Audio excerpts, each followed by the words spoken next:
Hai, selamat datang kembali di Nonton Lagi Channel. Bagaimana nih kabar kalian? Semoga baik-baik saja ya. Di episode kali ini kita akan membahas film animasi kebanggaan negara kita sendiri, The One and Only Jumbo. Film yang dirilis pada Lebaran 2025 ini terbukti berhasil menggait jutaan penonton untuk datang ke bioskop, menyaksikan kisah yang hangat dan mengharukan dari geng Jumbo. Namun, dari jutaan penonton itu, berapa di antara kalian yang menyadari bahwa ada sesuatu yang cukup membuat penasaran, yaitu soal si hantu baik hati, Mary. Sejak awal kemunculannya, sebenarnya kita dibuat bertanya-tanya dengan tokoh Mary ini karena dia itu kan hantu ya. Artinya dia udah meninggal dong.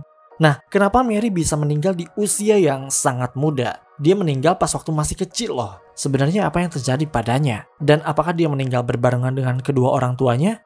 Tonton video ini hingga akhir untuk menemukan jawaban yang mungkin bisa sangat gelap. Bersiaplah.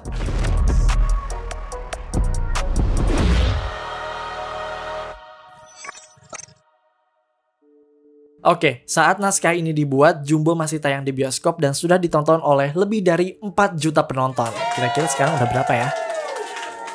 Luar biasa banget ya. Karena ini membahas secara mendalam mengenai salah satu karakternya, maka konten kali ini adalah spoiler. Jadi buat kalian yang belum nonton filmnya, disarankan untuk pergi dulu ke bioskop. Sekarang juga jangan dinanti-nanti karena sayang banget sih kalau kalian melewatkan salah satu animasi terbaik yang pernah dibuat oleh anak bangsa Indonesia ini. Jadi semangat lagi gak sih ke bioskop? Akhirnya ada genre baru di bioskop yang emang bener-bener bisa menggait hati masyarakat secara luas. Jumbo sebenarnya bukan animasi pertama yang ditayangkan di bioskop, tapi entah kenapa si Jumbo ini tuh kayak lebih menarik, lebih bisa menggerakkan hati kita untuk nonton gitu. Kalau kalian sendiri kenapa memutuskan untuk menonton film Jumbo? Padahal kan ada film yang diangkat dari thread viral itu tuh, Pabrik Gula. Ada juga yang diangkat dari Aib. Maksudnya kisah perselingkuhan suami dan mertua, yaitu Norma. Emang sih dalam satu kali lebaran itu biasanya pasti ada satu film yang dalam tanda kutip dijadikan tumbal, alias bakal ada satu yang flop. Dan untungnya bukan Jumbo ya. Saat naskah video ini ditulis, Norma, produksi dari D Company, masih berusaha untuk bisa mencapai angka 1 juta penonton. Emang agak lama nih dibandingkan dengan film lebaran yang lain. But anyway, kok kita malah ngomongin film lebaran sih? Kita mau bahas Jumbo doang ya, sampai kelupaan jadinya.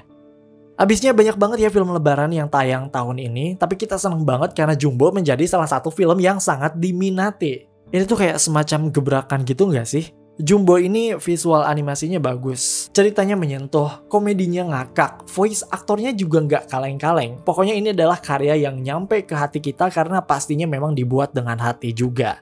Nah, dalam film ini ada satu karakter yang menyita perhatian, yaitu Mary, si hantu baik. Kita tuh penasaran banget kenapa sih Mary ini tuh bisa jadi hantu alias meninggoy di usia yang sangat muda. Sebagai konteks, kita kasih tahu dulu ya, Mary ini merupakan hantu anak kecil yang menolong Don. Jadi tokoh utama dalam film ini tuh bernama Don, seorang anak berusia 10 tahun di mana dia tuh sering dibully oleh teman-temannya karena dia gendut. Karena itu juga dia sering disebut dengan istilah Jumbo. Nah, teman-temannya tuh nggak mau main sama dia karena katanya si Don ini tuh selalu jadi biang kekalahan. Jadi kalau main permainan kayak kasti atau sepak bola, suka kalah mulu karena ada si Don ini. Nah, salah satu pembulinya itu bernama Atta. Suatu hari di tempat tinggal Don, yaitu Kampung Seruni, ada pentas 17-an. Don berencana untuk mementaskan dongeng yang dibuat oleh kedua orang tuanya itu supaya nggak dikatain gendut atau Jumbo lagi. Tapi buku dongengnya itu malah dicuri oleh Atta yang tadi. Alhasil Jumbo dan temannya yaitu Mai dan Nurman berusaha untuk mendapatkannya. Ternyata Jumbo alias Don dan teman-temannya ini dibantu oleh sosok hantu kecil bernama Mary. Nah, Mary ini bersedia untuk membantu Don asal Don juga bisa ngebantu dia. Jadi ternyata Mary ini adalah hantu yang tinggal bersama kedua orang tuanya. Tapi kedua orang tuanya itu ditangkap oleh sosok penjahat sehingga Mary terpisah dari kedua orang tuanya itu. Oleh sebab itu, Mary meminta bantuan Don untuk membebaskan kedua orang tuanya. Sebagai imbalannya, ya itu Mary bakal bantuin Don untuk dapetin bukunya lagi.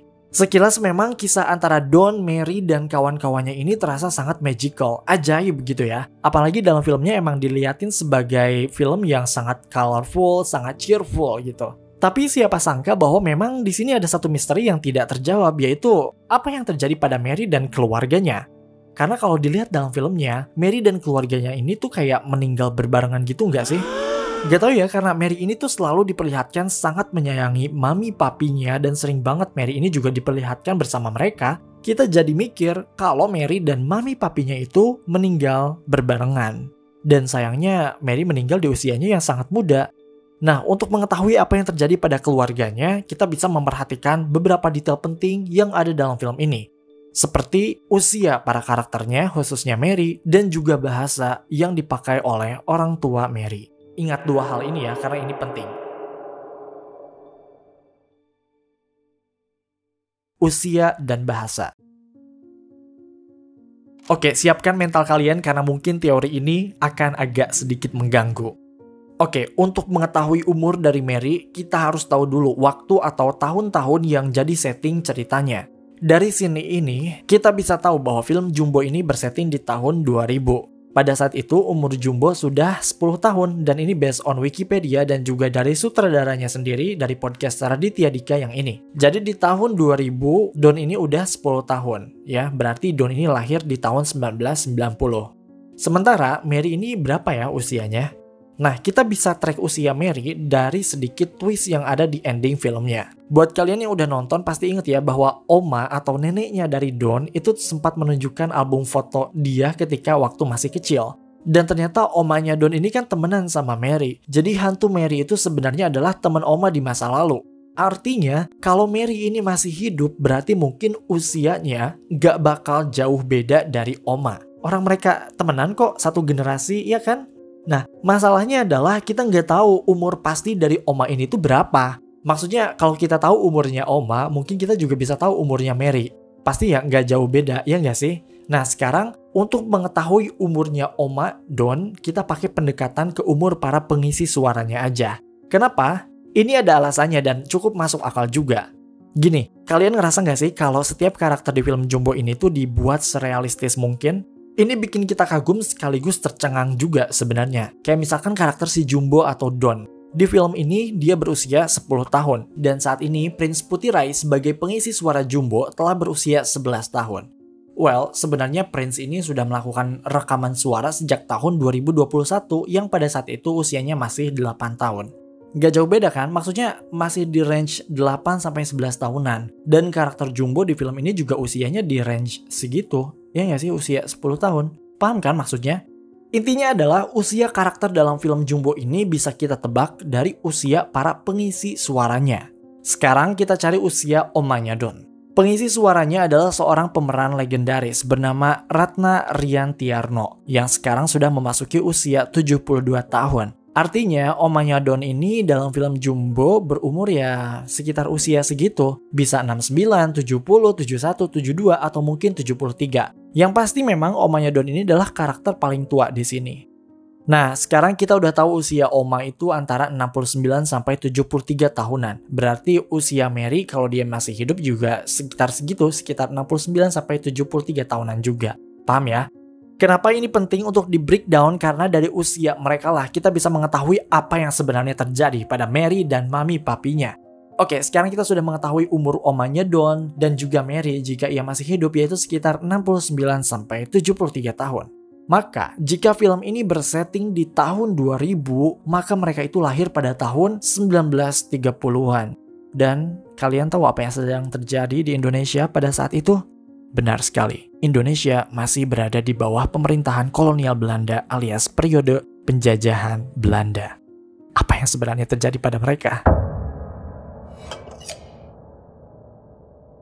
Teorinya memang akan terdengar liar dan juga mengerikan, namun ini terasa sangat masuk akal. Omanya Don dan Mary hidup di Indonesia pada masa kolonial Belanda. Omanya Don bisa bertahan, kenapa Mary bisa menjadi hantu alias meninggal di usianya yang sangat muda? Oke, seperti yang disebutkan sebelumnya, untuk mengulik masa lalu Mary, kita bisa tahu dari dua hal, yaitu usia dan bahasa. Tadi usia udah dapet ya, tinggal bahasanya aja nih. Entah kalian menyadari atau tidak, maminya Mary itu menggunakan bahasa asing saat dia berbicara, bukan bahasa Indonesia. Pada awalnya, kita berasumsi bahwa mungkin mamanya Mary ini berbicara menggunakan bahasa Belanda, mengingatkan negara kita pernah dikuasai oleh Belanda untuk waktu yang lama. Tapi ternyata pas kita lihat siapa pengisi suaranya, asumsi kita ya langsung berubah. Bukan Belanda, tapi Jerman. What? Maminya Mary adalah orang Jerman. Kenapa? Karena karakternya disuarakan oleh Cinta Laura Kiel. Yang mana kita tahu bahwa Cinta Laura ini merupakan aktris Indonesia keturunan Indonesia Jerman. Tuh kan, karakter dalam film Jumbo ini tuh benar-benar dibuat semirip mungkin dengan para voice aktornya. Iya nggak sih? Ini telah dikonfirmasi oleh banyak portal berita, salah satunya adalah hypeabis.id. Dikatakan bahwa Cinta Laura yang memerankan maminya Mary di film ini memang menggunakan bahasa Jerman, bukan Belanda. Oke, dari sini kita udah menemukan beberapa hal mengenai profil Mary ini. Pertama, dia mungkin hidup di masa kolonial Belanda, tapi dia merupakan anak campuran dari Indonesia Jerman. Dalam film ini, papinya yang merupakan pribumi, sementara maminya yang merupakan orang dari Jerman. Dalam film ini sendiri, omanya Don dan Mary nampak berteman dekat di usia ya mungkin udah remaja nggak sih? Remaja-remaja awal gitu. Atau mungkin seusianya Don. Dengan metode yang sama, kita bisa menebak usia Mary saat dia meninggal dan menjadi hantu. Mary ini diperankan oleh Queen Salman yang saat ini telah berusia 15 tahun. Namun saat mengisi suara Mary, usianya masih 11 tahun. Hampir sama seperti Don ya, tapi dia memang nampak lebih dewasa dibandingkan dengan Don. Ini terlihat dengan jelas di filmnya, di mana Mary ini ya nampak lebih berbesar hati dan juga lebih dewasa dibandingkan dengan Don. Oke, jika usia Mary pada saat itu sekitar 11-15 tahunan dan dia lahir di tahun 1930-an, maka kita bisa menyimpulkan bahwa Mary kemungkinan meninggal ya pada sekitar 1940-an sampai 1945-an. Itu detik-detik menuju kemerdekaan Indonesia nggak sih? Ih, sumpah merinding gak sih? Kini profilnya udah lengkap ya, kita coba summary biar kalian nggak pusing. Jadi, Mary ini lahir pada tahun 1930-an yang merupakan keturunan Indonesia Jerman, ayahnya Indonesia, ibunya Jerman. Dia berusia 11-15 tahun dan meninggal pada tahun 40-45-an menuju Indonesia mau merdeka. Pertanyaannya adalah, apa yang terjadi pada mereka pada tahun tersebut? Apa benar Mary dan keluarganya merupakan korban pembantaian yang dilakukan oleh para tentara Jepang? Oke. Pertama-tama kita harus tahu dulu apa sih yang sebenarnya dilakukan oleh ibunya Mary di Indonesia. Maksudnya kan dia tuh adalah orang Jerman dan ya dia ngapain di Indonesia pada saat itu. Sebelum kita masuk ke teorinya, kita disclaimer dulu ya bahwa apa yang kita sampaikan di sini ya di segmen ini itu berdasarkan riset penelitian online. Jadi kalau misalnya ada salah atau sanggahan, tolong kalian koreksi di kolom komentar ya. Oke, lanjut. Perlu kalian ketahui bahwa walaupun Indonesia pada saat itu sedang dijajah oleh Belanda, tapi orang-orang dari Jerman ada yang datang ke Indonesia juga. Faktanya adalah hubungan Indonesia-Jerman ternyata sudah terjalin sejak abad ke-16, di mana pada saat itu para pedagang Jerman ternyata menumpang kapal-kapal Belanda maupun Portugis mendatangi wilayah yang dahulu dikenal sebagai sebutan Hindia Timur. Berdasarkan artikel yang tertulis di situs Kedutaan Besar Jerman Jakarta berjudul Jejak-Jejak Jerman di Jakarta, menyebutkan bahwa selama masa penjajahan Belanda, ribuan orang Jerman datang ke Indonesia, baik sebagai pegawai bagian administrasi maupun sebagai insinyur, tenaga teknis, serta tidak ketinggalan sebagai peneliti dan ilmuwan. Nah, teori ini meyakini bahwa ibunya Mary datang ke Indonesia itu tidak mungkin sebagai tentara. Pertama, karena dia itu perempuan dan tidak ada catatan yang mengatakan bahwa Belanda yang pada saat itu sudah diduduki oleh Jerman mengirim perempuan ke Hindia Belanda alias Indonesia. Jadi mungkin kedatangannya ke Indonesia ya justru sebagai pegawai administratif atau bahkan peneliti dan ilmuwan. Somehow pas datang ke Indonesia, ibunya Mary ini mungkin kepincut sama lelaki pribumi hingga akhirnya mereka menikah dan memiliki anak yaitu Mary.